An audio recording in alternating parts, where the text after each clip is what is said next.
Bonjour et bienvenue sur notre chaîne. Avez-vous déjà eu l'impression de devenir une ombre, un murmure silencieux, dans le bruit de votre propre vie? Vous êtes-vous déjà senti invisible, dans une famille où vos sacrifices semblent n'être qu'une évidence, une chose due? Aujourd'hui, je veux vous raconter une histoire, celle de Marie, une femme qui a été méprisée, oubliée dans sa propre maison, mais qui a retrouvé sa véritable valeur au cœur de la trahison. Son histoire est un rappel puissant que notre valeur ne dépend jamais de l'approbation des autres, mais de la lumière que nous osons rallumer en nous. Dites-moi dans les commentaires depuis quel coin du monde vous nous écoutez, quel âge vous avez et où vous en êtes dans votre propre voyage. Je n'aurais jamais pensé entendre un jour l'homme de ma vie me qualifier de fardeau. Je m'appelle Marie, j'ai 63 ans, et jusqu'à récemment, je croyais que l'homme avec qui j'avais partagé 40 ans de ma vie serait à mes côtés, dans la maladie comme dans la santé. C'est ce que nos vœux disaient, après tout. Mais alors que j'étais allongé dans une chambre d'hôpital austère, entouré du bip incessant des machines, j'ai appris que les promesses ne signifient plus grand-chose quand l'amour a déjà fait ses valises. La maladie est arrivée soudainement. Un matin, j'étais dans mon jardin, à tailler les rosiers que j'entretenais depuis des décennies dans le soleil de Provence. Et l'après-midi même, j'étais dans une ambulance, luttant pour respirer. Une pneumonie, a dit le médecin, assez sévère pour nécessiter des semaines d'observation. J'étais effrayé, faible. Mais ce qui me blessait le plus, ce n'étaient pas les perfusions dans mes bras ou les murs d'un blanc stérile. C'était la solitude. Au début, Jean-Pierre venait me voir tous les jours. Il apportait le journal et me racontait les derniers potins du village. Mais même à ce moment-là, je remarquais quelque chose dans son regard. Une lueur d'impatience, un soupir lorsque je lui demandais de rajuster ma couverture, la façon dont il jetait un coup d'œil à sa montre au lieu de me regarder. Moi, au fil des jours qui se transformaient en semaines, ces visites se firent plus courtes. Parfois, il ne venait pas du tout, et les infirmières chuchotaient. Il est peu, être simplement fatigué. Mais je savais bien que ce n'était pas ça. Un soir, il était assis sur la chaise près de mon lit, les bras croisés, le visage fermé. Je lui ai demandé s'il pouvait m'apporter des vêtements propres de la maison. Il a marmonné entre ses dents, mais je l'ai entendu aussi clairement qu'un cri « Mon Dieu, tu es un tel fardeau !» J'ai senti mon cœur se fendre en deux. Un fardeau? Après tout ce que je lui avais donné, les repas préparés, la maison tenue, les nuits où j'étais resté éveillé pour le soigner quand il avait la grippe ou mal au dos. 40 ans de loyauté. Et je n'étais devenu rien de plus qu'un poids mort pour lui. Mes lèvres tremblaient, mais je suis restée silencieuse. Mon corps était déjà affaibli. Mon esprit ne pouvait pas se permettre une autre blessure cette nuit-là. Le lendemain matin, Jean-Pierre m'a à peine regardé. Il a laissé tomber un sac de vêtements sur la chaise et est parti sans un baiser, sans même un au revoir. J'ai fixé le sac en pensant. Voilà donc à quoi j'ai été réduite. Une responsabilité dont il a hâte de se débarrasser. Les nuits à l'hôpital étaient les plus dures. J'appuyais de moins en moins sur le bouton d'appel, de peur de déranger les infirmières comme je semblais déranger mon mari. Je regardais les ombres des machines danser sur les murs, écoutant les faibles bruits de la vie au-delà de ma fenêtre. Des voitures, des pas, des rires. Je voulais si désespérément rentrer chez moi, dans mon propre lit, avec mon propre édredon. Puis est venu le moment qui a confirmé mes pires craintes. Une nuit, je ne parvenais pas à dormir. La perfusion dans mon bras me démangeait, et la pièce était trop silencieuse. J'ai entendu des pas dans le couloir, puis la voix de Jean-Pierre, basse, mais animée. Je me suis redressé, tendant l'oreille. Il était au téléphone. Son ton était doux, presque tendre, le genre de voix qu'il n'avait pas utilisé avec moi depuis des années. Il a gloussé, a murmuré quelque chose que je n'ai pas tout à fait saisi, puis a dit « J'ai hâte que tu sois dans la maison. Elle semble si vide sans toi. Ma poitrine s'est serrée. Vide, sans qui? Certainement pas sans moi. J'étais juste là, allongé dans ce lit d'hôpital, m'accrochant à l'espoir que mon mariage signifiait encore quelque chose. J'ai pressé mon oreiller contre ma poitrine pour étouffer le sanglot qui m'a échappé. Quand il est revenu dans ma chambre, j'ai rapidement tourné mon visage vers la fenêtre, faisant semblant de dormir. Il s'est assis, faisant défiler son téléphone, souriant faiblement à un message qui apparaissait. Il n'a pas remarqué les larmes qui coulaient sur ma joue. Ou peut être qu'il les a vues et qu'il s'en fichait. Ce fut le moment où la graine de la prise de conscience a germé en moi. L'homme que je croyais être mon ancre avait déjà mis les voiles vers un autre rivage. Et moi, j'étais laissé pour me noyer dans les vagues de la trahison. Pourtant, je me disais, « Tiens bon, Marie, juste un peu plus longtemps. Tu seras bientôt à la maison. » La pensée de ma maison, mon sanctuaire, était la seule lumière dans cette obscurité sans fin. J'imaginais m'asseoir à nouveau sur ma terrasse, sirotant une tisane, sentant le parfum de mes rosiers. Cette image dans mon esprit m'a maintenu en vie, alors que tout le reste semblait m'échapper. Mais je n'avais aucune idée que la maison à laquelle j'aspirais ne m'attendait plus. Que pendant que j'étais branché à des perfusions, luttant pour respirer, quelqu'un d'autre était déjà en train d'emménager dans la vie que j'avais construite. Je ne le savais pas encore. Mais la véritable trahison n'avait même pas commencé. Le jour où le médecin m'a dit que je pouvais enfin rentrer chez moi, j'ai eu l'impression que mon cœur avait des ailes. Après des semaines passées dans ce lit d'hôpital, à respirer de l'air recyclé, à manger une nourriture insipide et à compter les lents tic-tac de l'horloge, j'étais enfin libre. J'imaginais la chaleur de ma cuisine, le craquement du parquet que je connaissais par cœur, et l'odeur de lavande du jardin qui flottait à travers les fenêtres ouvertes. Je pensais que Jean-Pierre serait là pour me ramener, mais quand j'ai appelé, il a dit qu'il était occupé par des courses. Alors, j'ai pris un taxi. J'ai essayé de ne pas laisser la déception me piquer trop fort. Après tout, me suis-je dit peu, être qu'il préparait la maison, la rendant à nouveau confortable pour moi. Peu, être même qu'il me ferait une surprise. Le taxi s'est engagé dans notre rue, et j'ai ressenti une vague de familiarité. Ces grands chênes sous lesquels j'avais marché pendant des décennies, la clôture que Jean-Pierre et moi avions peinte ensemble un été, les jardins des voisins éclatants des fleurs de fin de printemps. Je serrais mon sac à main, souriant d'anticipation. Mais dès que la voiture s'est arrêtée devant ma maison, ma joie a vacillé.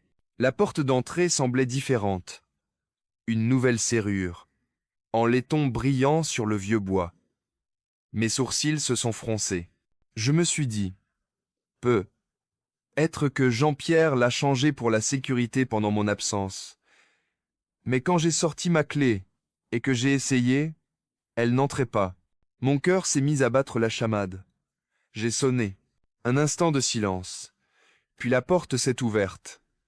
Là se tenait Jean-Pierre, mon mari depuis 40 ans. Mais il n'était pas seul.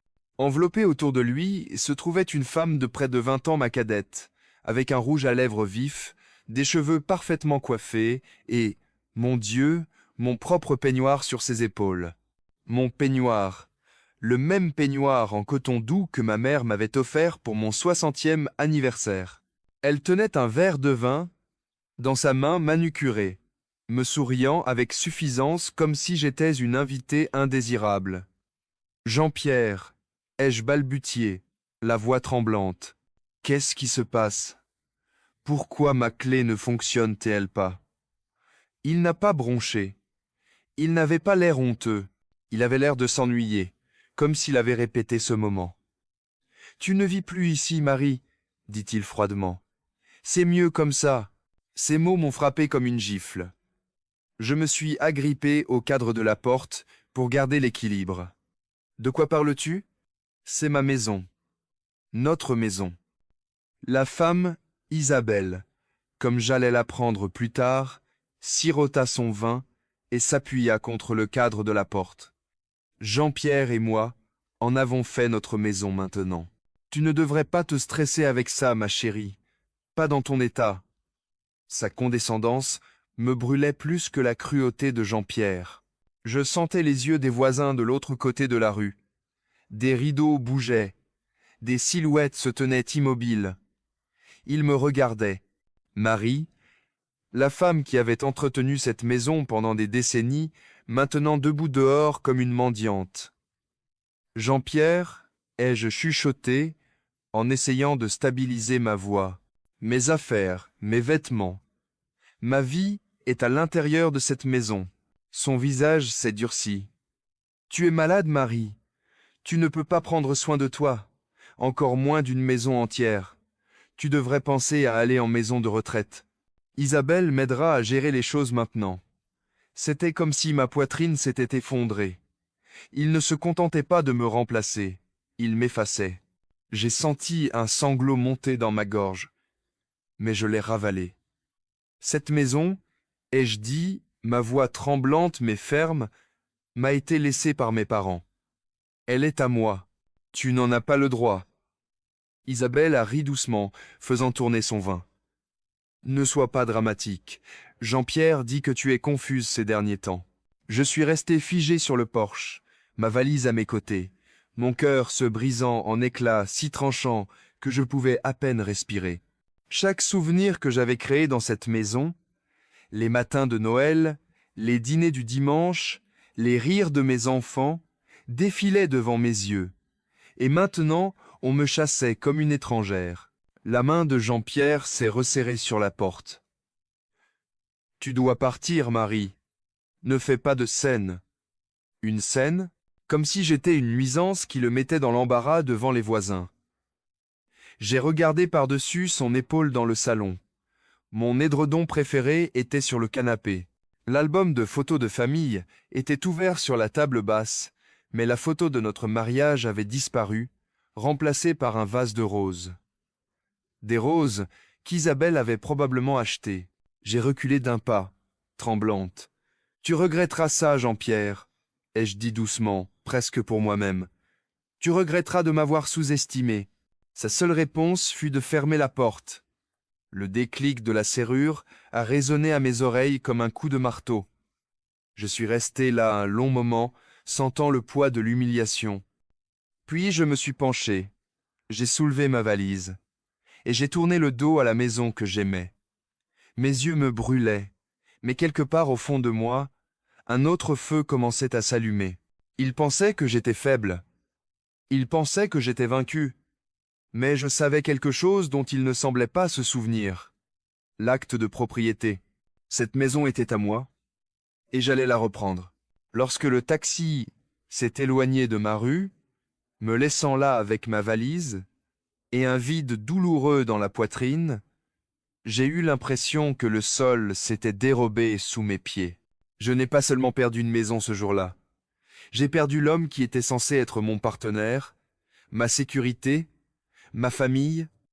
Mais alors que j'étais assise seule cette nuit-là dans une petite chambre de motel, fixant le plafond, j'ai répété une phrase encore et encore dans ma tête comme une prière.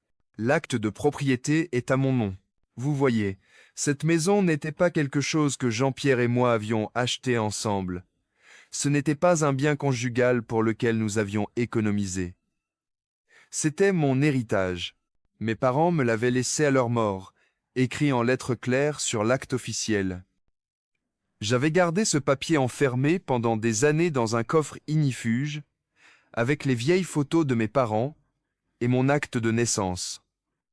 Jean-Pierre le savait, mais peu. Être pensait-il que j'étais trop faible, trop brisé pour m'en souvenir. Peu.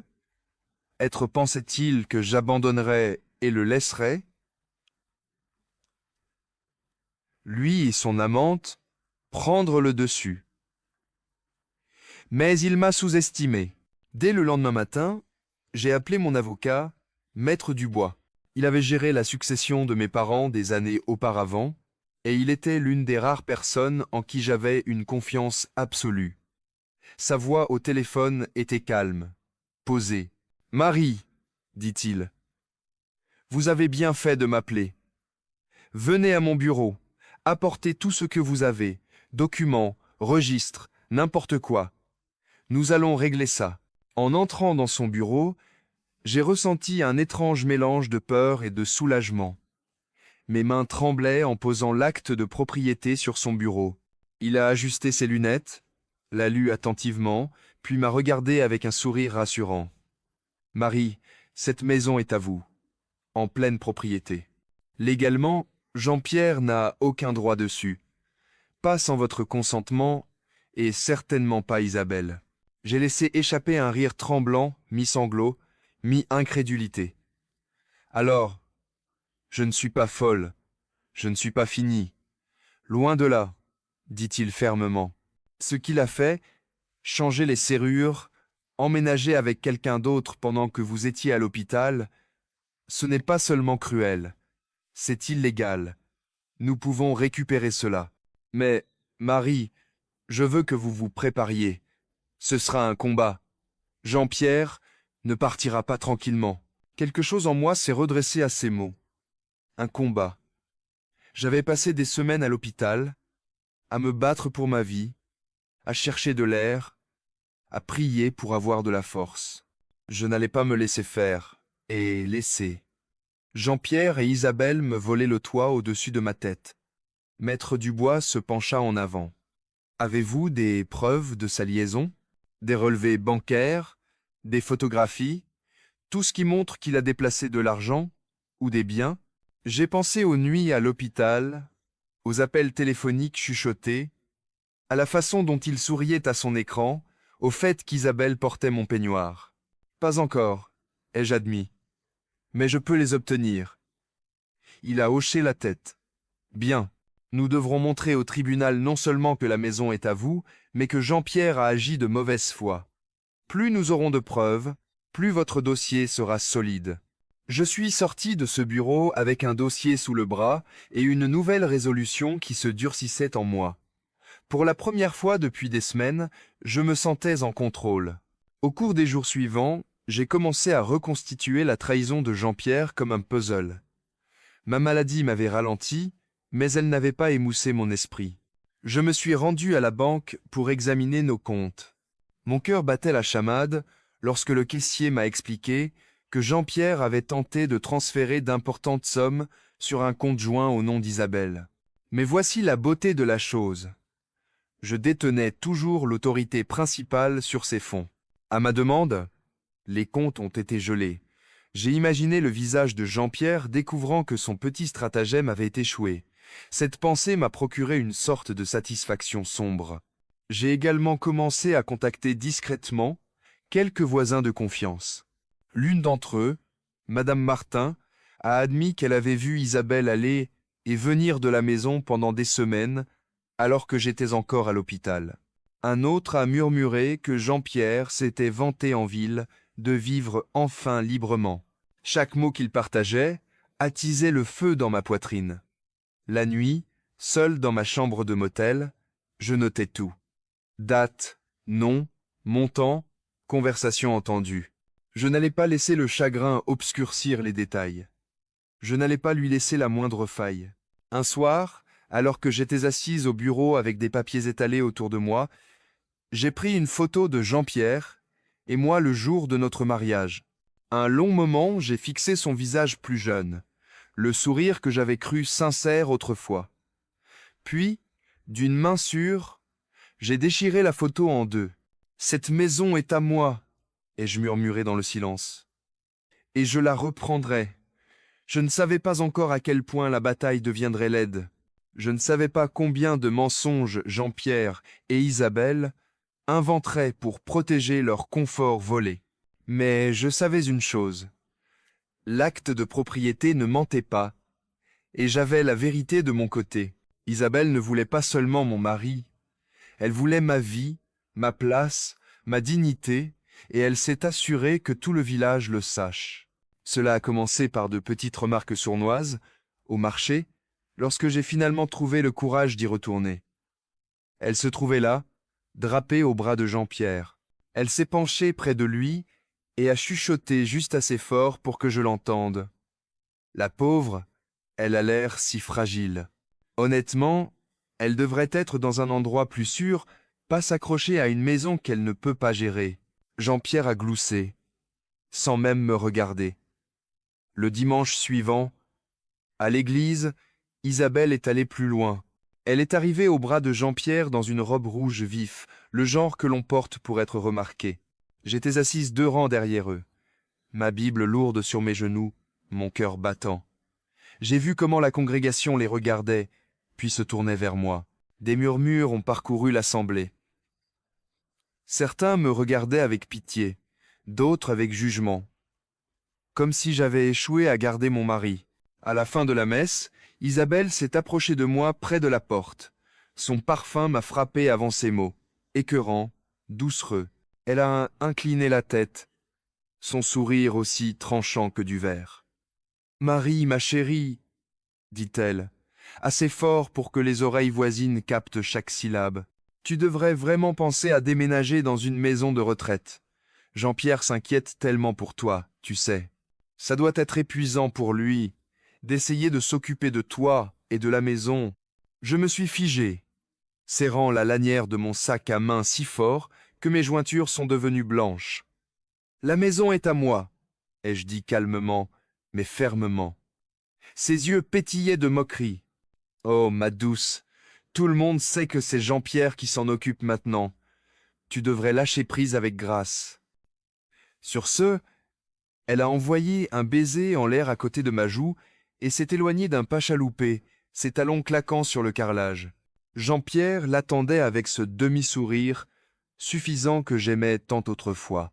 J'ai senti la brûlure de l'humiliation me monter à la gorge.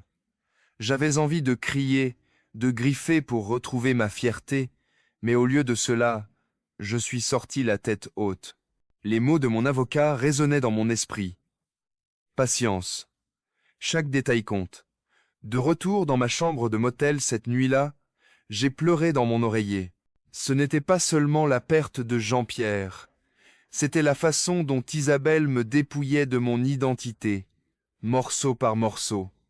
Elle se pavanait dans ma vie, se moquant de moi à chaque pas. Elle construisait un récit, me dépeignant comme une vieille femme fragile s'accrochant à quelque chose qu'elle ne méritait plus. Mais je connaissais la vérité, et je n'allais pas la laisser gagner.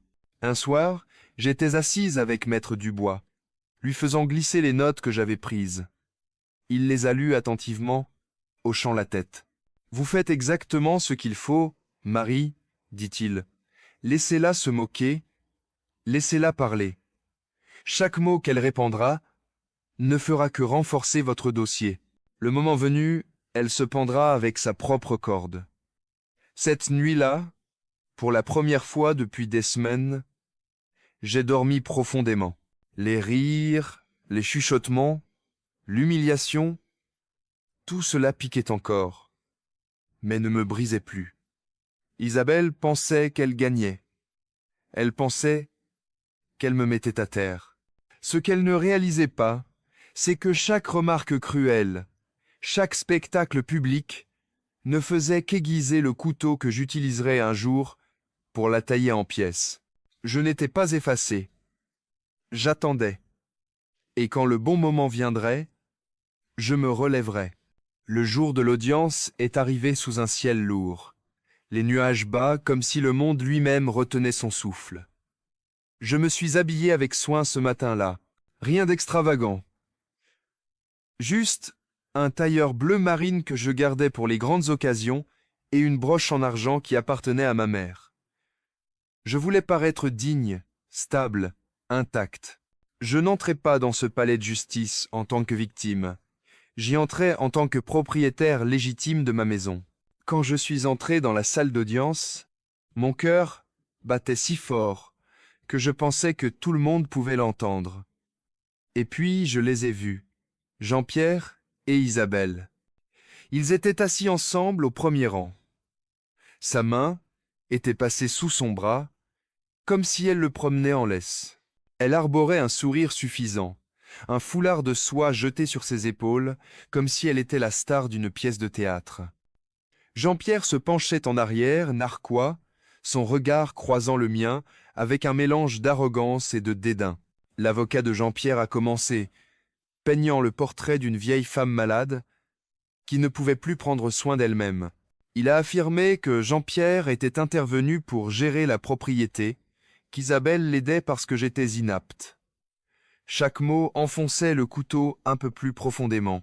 Isabelle était assise là, hochant la tête, ses lèvres courbées dans ce petit sourire cruel, comme si elle savait déjà que la victoire était à elle. Quand ce fut mon tour, Maître Dubois se leva, la voix claire et confiante. Il a commencé par l'acte de propriété. Il l'a brandi, le juge examinant chaque ligne. Mon nom, pas celui de Jean-Pierre, pas le nôtre. Le mien hérité, légalement documenté, indiscutable. J'ai vu le sourire narquois de Jean-Pierre vaciller pour la première fois. Isabelle s'est agitée sur son siège, ajustant son foulard. Mais Maître Dubois n'avait pas fini. Il a présenté les relevés bancaires, les tentatives de virement sur le compte d'Isabelle, le gel que j'avais initié. Il a présenté des témoignages de voisins qui avaient vu Isabelle emménager dans ma maison alors que j'étais encore à l'hôpital. Il a souligné l'abandon. Pendant que je me battais pour ma vie, Jean-Pierre paradait avec sa maîtresse dans mon propre peignoir. Des murmures ont parcouru la salle d'audience. Puis le juge s'est tourné vers moi. « Madame, avez-vous quelque chose à ajouter ?» Je me suis levé lentement, mes genoux tremblants, mais ma voix était stable. J'ai regardé Jean-Pierre, puis Isabelle, et enfin le juge. Je n'étais pas un fardeau. Ai-je commencé, ma voix portant plus de force que je ne pensais en avoir encore. J'étais une épouse. Pendant 40 ans, j'ai cuisiné. J'ai nettoyé. Je l'ai soigné à travers ses maladies. Je suis resté à ses côtés dans toutes les épreuves. Et quand ce fut mon tour d'avoir besoin de soins, quand j'étais allongé dans ce lit d'hôpital, à me battre pour ma vie, il m'a appelé un fardeau. Je sentis les larmes me brûler les yeux, mais je ne les laissai pas couler. J'ai relevé le menton. Je ne suis peu, être plus aussi jeune qu'avant. Mon corps n'est peu, être plus aussi fort, mais je ne suis pas faible. Je ne suis pas confuse, et je ne suis certainement pas inapte à vivre dans la maison que mes parents m'ont confiée. L'acte de propriété le dit, les preuves le montrent. Mais plus que cela, mon cœur le sait. Cette maison est à moi, et aucun mensonge ni aucune trahison ne changera cela. Le silence s'est fait dans la salle d'audience. Le juge s'est raclé la gorge. Ses mots sont tombés, mesurés, délibérés. L'acte de propriété ne laisse aucun doute. La maison appartient exclusivement à madame. De plus, les preuves de tentative de malversation financière et d'abandon sont convaincantes. Par conséquent, je statue en faveur de madame. Monsieur, vous et votre compagne devez quitter la propriété immédiatement. Le marteau a frappé. Le son a résonné comme un coup de tonnerre. Final et absolu. Le jour où je suis rentré dans ma maison, c'est comme si les murs eux-mêmes poussaient un soupir de soulagement. Cette fois, il n'y avait pas de maîtresse narquoise m'attendant dans mon peignoir. Pas de mari cruel se tenant sur le pas de ma porte pour me traiter de faible. Il n'y avait que le silence, celui qui vient après la tempête. Je n'ai pas regardé Jean-Pierre et Isabelle partir. Je n'en avais pas besoin. Je ne voulais plus que leur visage soit gravé dans ma mémoire. Lorsque l'agent de police m'a remis les nouvelles clés, mes doigts ont tremblé en se refermant sur le métal. Ce petit poids semblait plus lourd que de l'or. C'était la preuve que j'avais endurée et que j'avais gagné. Je suis entré. Au début, l'odeur du parfum de quelqu'un d'autre flottait dans l'air, la douceur écœurante d'Isabelle, qui me soulevait le cœur. J'ai rassemblé une à une les traces de sa présence. Un verre taché de rouge à lèvres, un foulard de soie, et je les ai fourrés dans un sac poubelle. Puis vinrent les affaires de Jean-Pierre. Ses costumes dans l'armoire, ses papiers sur le bureau. J'ai traîné une boîte dans le salon, et j'ai commencé à tout jeter dedans. Chaque objet était comme une chaîne qui se brisait autour de mes chevilles. Je me suis promené lentement dans chaque pièce, la réclamant par ma présence. Dans le salon, je me suis arrêté près de la cheminée. Sur le manteau se trouvait la photo de mariage qui avait disparu de mon album. Je l'ai regardée un long moment. Me voici, en dentelle blanche, jeune et radieuse. Et voici Jean-Pierre, rayonnant comme si j'étais son monde entier. Mes mains n'ont pas tremblé lorsque j'ai soulevé le cadre. Je n'ai pas pleuré. J'ai simplement ouvert l'arrière, sorti la photo et l'ai déchirée proprement en deux. J'ai placé ma moitié dans le tiroir où je gardais mes souvenirs et l'autre moitié est allée dans le sac poubelle. Ce soir-là, je me suis assise sur ma terrasse avec une tasse de tisane. L'air était frais, les cigales chantaient au loin, et pour la première fois depuis longtemps, j'ai ressenti la paix. Les voisins me saluaient en passant, leur sourire sincère, leur chuchotement remplacé par des hochements de tête respectueux. J'avais traversé le feu, et j'en étais sortie non seulement vivante, mais plus forte. Alors que les étoiles apparaissaient, j'ai pensé au mot que Jean-Pierre m'avait jeté comme une arme. Fardeau. Pendant des semaines, j'avais porté ce mot comme une pierre dans ma poitrine. Mais assise là, sur ma terrasse, j'ai réalisé quelque chose. Le seul fardeau dans ma vie, c'était lui. L'homme qui avait drainé mon esprit, trahi ma confiance, qui avait essayé de me dépouiller de ma maison et de ma dignité. Et quand je l'ai laissé partir, quand le marteau du juge a frappé et qu'il a été chassé, ce fardeau s'est envolé. Je n'étais pas un fardeau. J'étais une survivante. J'étais une femme qui avait été sous-estimée, moquée et trahie, mais qui a tenu bon et a reconquis tout ce qui comptait.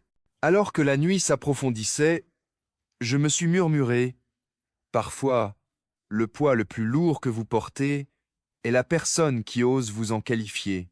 Et quand vous déposez ce poids, vous apprenez enfin à voler.